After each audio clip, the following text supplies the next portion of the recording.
India today is a strong and progressive nation and stands tall among the important countries of the world.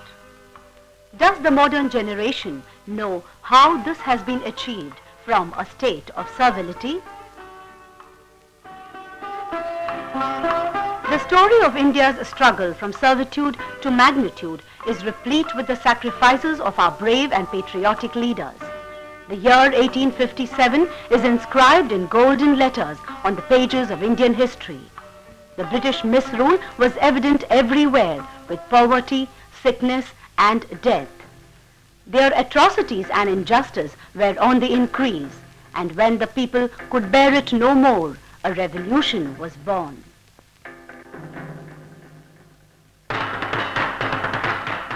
In 1857, all Indians rose together and declared war against the British rule. The entire nation was charged with patriotism, and thus the first war of independence was born. The Indian National Congress was established in 1885. It was a well-knit political organization uniting the rich and the poor of all castes and religions, intent on breaking the shackles of slavery to free the motherland. The workers and leaders of the Congress were making all possible efforts to attain freedom, uniting people all over the country to accelerate their struggle against the British. A young zealot of Punjab jumped into the freedom fray in 1888. This great patriotic freedom fighter was Lala Lajpat Rai, who came to be known as Punjab Kesari, the Lion of the Punjab. He was born into the family of an ordinary school teacher of a small village of Punjab. After matriculation, he studied law in Lahore. At the age of 23, Lala Lajpat Rai took part in the Allahabad Conference of the Congress.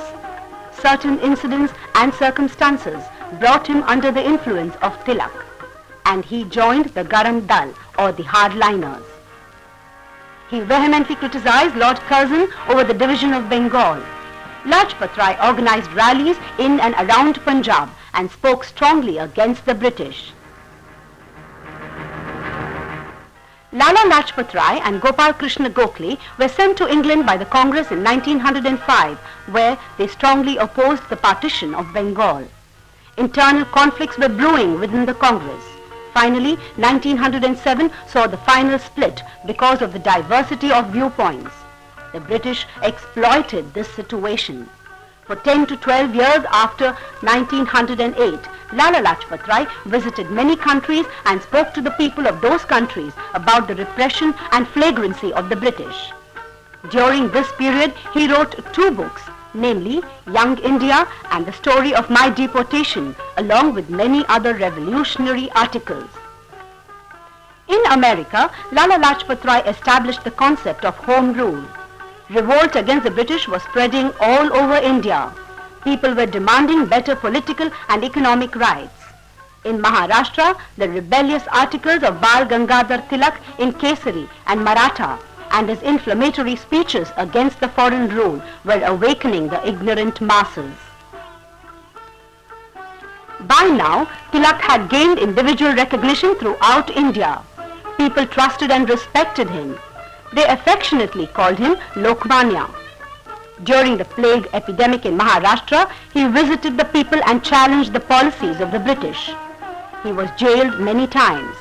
Tilak knew it very well that the struggle for independence would be won only with the full cooperation and dedication of each and every Indian, because the British rulers had become very tough. "Freedom is my birthright and I will have it," declared Tilak.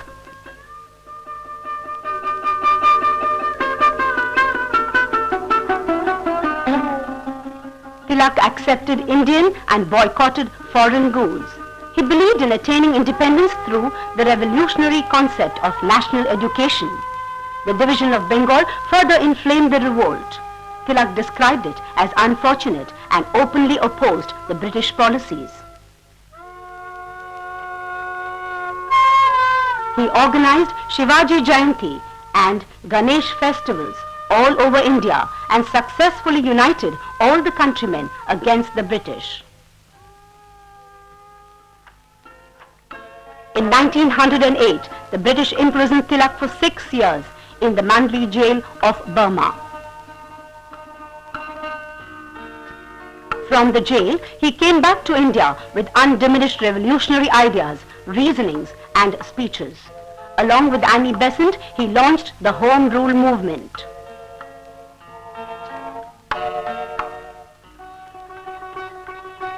Revolt against the British rule was raging throughout the length and breadth of India. One particular young revolutionary of Bengal was being popularly talked about. His name was Bipin Chandra Pal. Born to a well-to-do Hindu family, Bipin Chandra Pal was charged with patriotism and social welfare from his student days. After taking part in the Congress Convention of 1886, he got fully involved in the freedom struggle, and because of the similarity of ideas, he joined Gangadhar of Tilak and Lajpat Rai.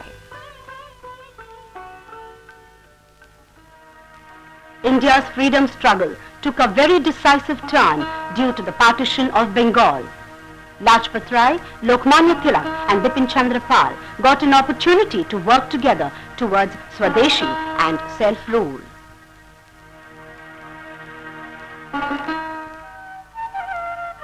Bipin Chandra Pal always fought for the rights and better wages of the farmers and poor laborers. He was not only a freedom fighter but also a revolutionary writer, speaker and a dedicated social reformer. Through his weekly publication, New India, and the daily newspaper, Bande Mataram, he propagated nationalism and indigenous patronage, opposed the British, and explained to the people that we shall win freedom only through bravery, sacrifices, and self-help. He toured Bengal, Assam, UP, and South India, where he preached his ideas of bravery, sacrifice, and self-help. He rejoined the Congress in 1916 and busied himself with the Home Rule scheme of Tilak. The immortal sons of Mother India, Lal, Bal, and Pal, came from different states. Their mother tongues were different, but their aim was the same, namely Mother India's freedom, which became a reality.